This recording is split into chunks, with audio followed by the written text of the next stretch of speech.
You're watching Aurora 8, television for your city. Hello and welcome to Dateline Aurora. When word first came that the former Fitzsimmons Army Medical Center on Colfax was to be closed, many city leaders were already envisioning a medical and biotech center emerging in its place. Now, more than 10 years later, that vision is a reality. One of the first groups to buy into that vision was the University of Colorado Hospital. The Cancer Pavilion opened on the old Army site in 2000. In 2001, the hospital announced plans to move to the campus. Research and teaching functions shortly followed. We'll look at what that move has meant to the medical campus, to Aurora, and to CU Hospital next on Dateline Aurora.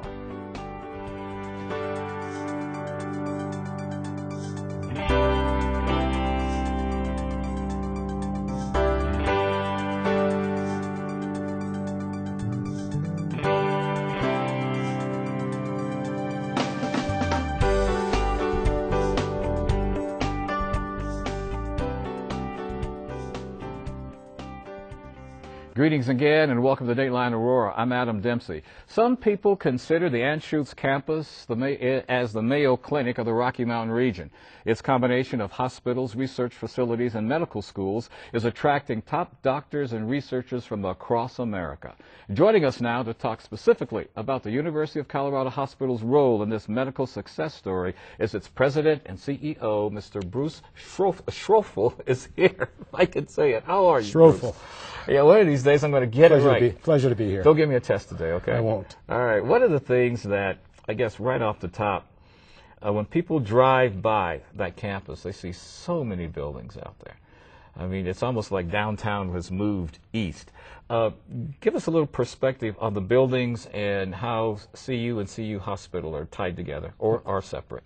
Well, let me tell you, first of all, it's a unique campus. There's nothing else like it in the country at this point. And some old ones, some old versions, but nothing like this. It's being built the way we're building today. Right. On that campus today is the University of Colorado Hospital. We don't call it CU. The University of Colorado Health Sciences schools of medicine, nursing, pharmacy, and what else am I missing? I'm missing one, but so a number of schools. Yeah. Children's Hospital. And soon to be the VA hospital. The VA hospital is going to move there too. They're going to build a hospital there starting sometime next year. Aren't you out of space yet? Well, we are tight on space. You know, you see 224 acres there that at least the University of Colorado has. That we're a leasee of that space. We have about 40 acres for our hospital, which we're already running short on space. Running short on space already? I understand. I guess when it opened, some of the doctors were saying, hey, we need more space. So what kind of expansions are you looking at now? Well, we're looking at immediately, and in the very near future, by January, a new tower we'll be adding, a 12-story tower, about a $400 million project, as well as, in addition to our cancer center, about a $20 million addition to our cancer center. So about almost $450 million in new additions. Has a rendering been done of that yet? There's a rendering of it. We've done the schematics. We're getting ready to build in January. Start construction. In January? Yes. Wow, that fast. I think we're getting a look at it now. Yes, there it is. The expansion project itself there. That's got to be exciting to see, you know, to have a new building to start with, and already you're putting another one on top of that one. Yeah, we never expected to be building this soon. When we moved there, we really moved on Father's Day in 2007, the final big move. Yeah. And none of us expected to be building for many, many years, but we've been incredibly successful. There's really a real demand for our services throughout the Rocky Mountain region, not just Aurora or Colorado, but really throughout the region. Yeah, yeah. I believe the cancer center is known as Anschutz inpatient and outpatient pavilions. They were the first buildings there. It's actually, the first building there was the Anschutz Cancer Pavilion. It's an outpatient pavilion because most of cancer is treated in the outpatient environment today. Yeah. And that was the first building built 10 years ago. Now, of course, all this construction work and everybody, the researchers that are there, it all depends on the work that you're doing for people. Yes. Let us know some of the things that you're doing out there, because I think you have a new cancer, I can't call it a drug, a treatment approach that they're doing that's pretty exciting to talk about. We are an academic medical center, so one of the great advantages, and I think that's what people Colorado, the citizens of Colorado recognize is the kind of cutting-edge translational research we do, right off research to right to the patient. Yeah. And I think that's what distinguishes us. We do a huge amount of clinical trials and a lot of very unique work for patients today. Yeah. Is the combination of being being a novice at this, a teaching hospital, and research, is there any place else in the country where this is being done? And if it is, it's probably not very many places. Well, there's about 120 academic hospitals in the United States, about 5,000 hospitals in the United States, and about 120 of them are academic hospitals. Yeah. And to see a campus like this, a health sciences campus like this, there's very few. It's very unique. So the advantage of having all three in the same spot, you get to treat people, you get to research. There's a lot of advantages. The name of the game today is collaboration and working together. With our patients, our faculty, our researchers all together, and really trying to treat patients on a very individualistic basis these days too, and not just taking, if somebody has cancer, for example, just using a general chemotherapy. We have very targeted drugs that we use. So it's working together, the researchers, our nurses, our staff, our faculty, all together to really focus on patients. And this is planned and executed well, so anybody who's a patient there is not thinking, oh, I'm a guinea pig for something new, and they're not telling me, right? No, this is well planned out and approved research. And not every patient is a research patient, of course. Right. But it's well planned out and safe and really something we are trialing. We are doing different trials at different times, but only if the patient wants it. Right. Now that the campus is established, are you having researchers and doctors call you wanting to be a part of the campus here instead of someplace else? You know, one of my concerns was, would we be able to recruit? Because one of the great challenges in academic medicine, or in medicine in general, but particularly academic medicine, is to get the great researchers and have them come here. The campus itself, people look at it, it's a magnet. It's a magnet for patients. Yeah. It's a magnet for our staff. It's a magnet for faculty and recruitment. So we are able to recruit people from all over the best places in the United States and the world, actually. Oh, good, good. What's if you could think about some of the things that have taken place, what's the one thing you think you're most proudest of regarding the campus? I think the collaboration, how we work together, because there are many environments in the country where people don't work together well, right? Where the faculty and the doctors and the nurses don't work together well, and the staff, and we work together as a real team, and there's real trust. And I think that makes a difference for the patient and the quality of care we provide. That's the ultimate product. Yeah, that's what we really care about, is the quality of service we provide, the quality of care. And I think we do an incredible job for our patients. A campus of this size, this impact, it's got to have a lot of impact to the city of Aurora itself. I think somebody was saying the average salary there is $81,000 and something like 3,000 people work there. That economic engine has got to be incredible. Well, there's 13,000 people that work on the campus. Sorry, I shorted you a few bodies there. But at our hospital, you're close. We're about 4,000 people. And with benefits, the average salary at our hospital is about $81,000. But there's 13,000 people working on the campus, and we expect to see up to 25, 35 in the near future. When we build this new building here, we'll be adding 1,400 new people with both the new tower, the inpatient tower they're going to be building, as well as the addition to our cancer center. 1,400 new people? 1,400 new people. Whoa. And an additional about 120 new faculty members from around the country. So those people buy houses, those people spend a lot of money, both in Aurora and throughout the state. And you look across the street at that campus, you can remember there was not a lot there.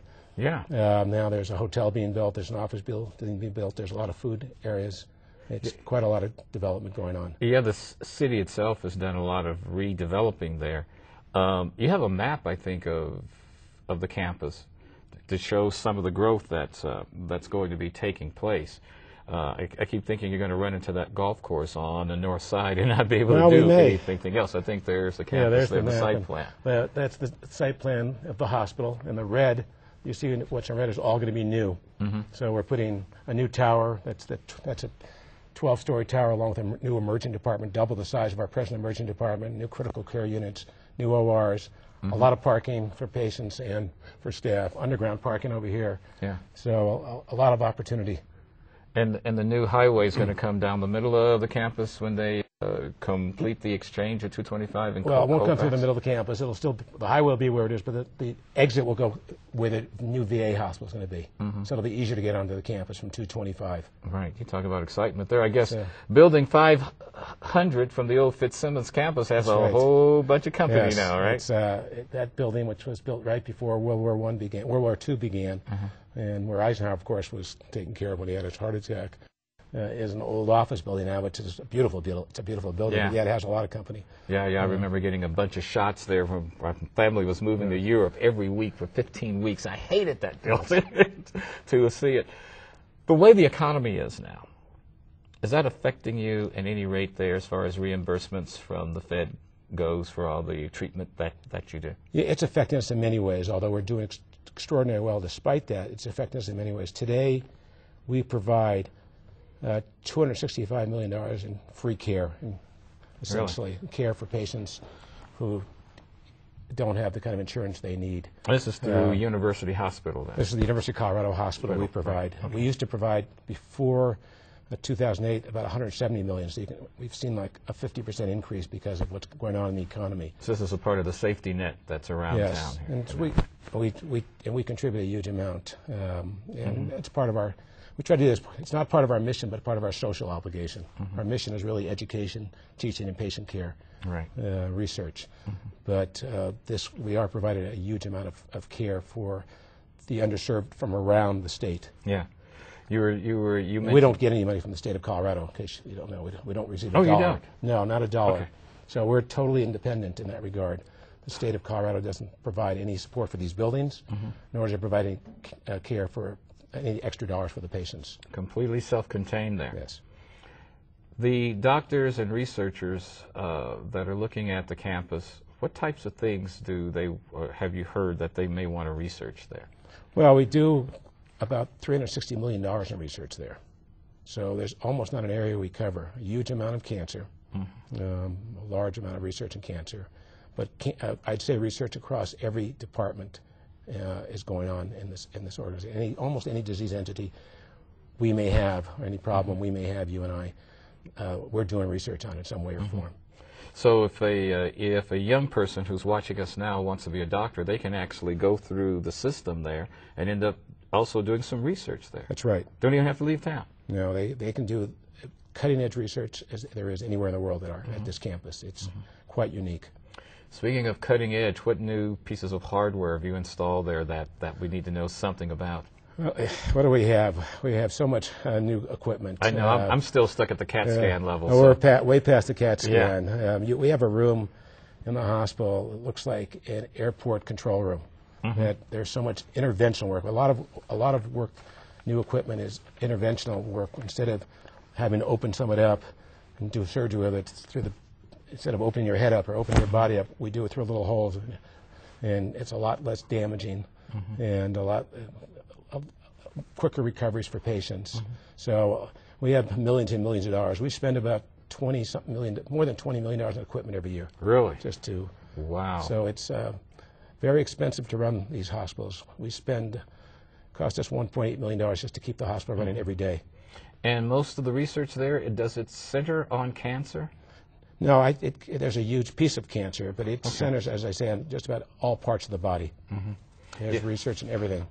Because it seems as if the cancer center and the attention that it's attracted. Well, we all get, unfortunately, all of us are impacted by cancer. Either we know somebody who has cancer, or we've had cancer, and so it gets a lot of attention because of that, and appropriately so. It's a disease that almost impacts everybody in some way, shape, or form. Okay, we talked about the